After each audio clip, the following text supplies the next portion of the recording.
All right, so I just wanted to do a quick video giving a good example, what I think is a good example of how important phase is in your recordings and ultimately your mixes. So I'm going through and summing a bunch of guitars we recorded yesterday. This is some of them. I've already summed this portion here. There was about 25 more guitar tracks than what you see here. So this is just a way to commit to a sound, clean up my session, and move on and quit thinking about those 25 extra tracks.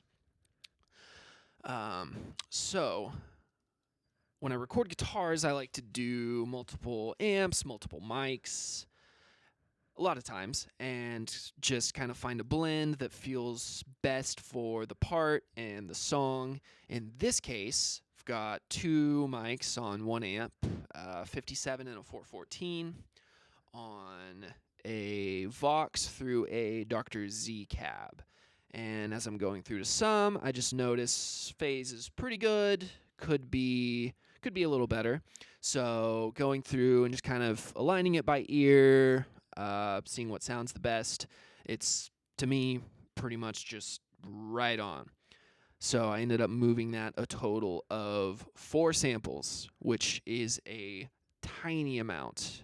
I record at 48K, so one sample is 1/48,000th of a second, and I moved it 4 of those. So really like tiny amount of time, but listen to what a difference this made. I'm just going to solo these. Here we go. So this is how it originally was. And this is how it is now. I'm going to switch back and forth. So this is the original.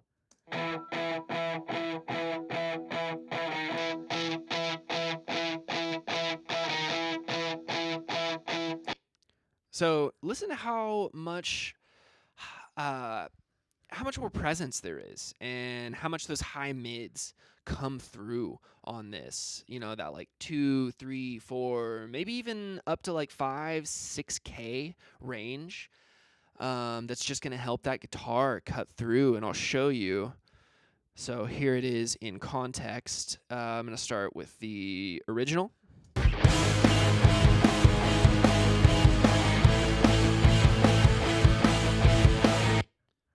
Here it is corrected.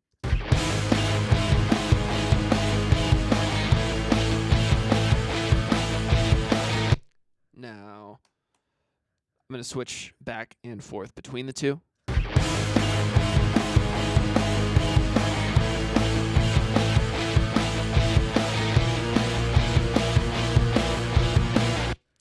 So it just cuts through so much better.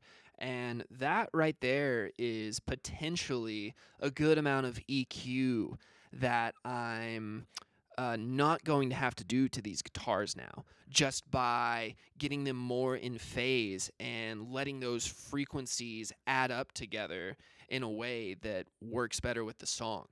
So all that to say, pay attention to phase when you're recording. Check it again afterwards when you're editing or prepping to mix, whatever, and get closer to a finished sound along the way.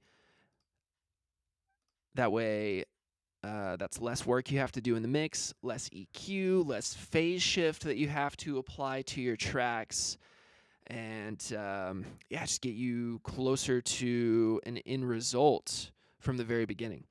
So yeah, there you go.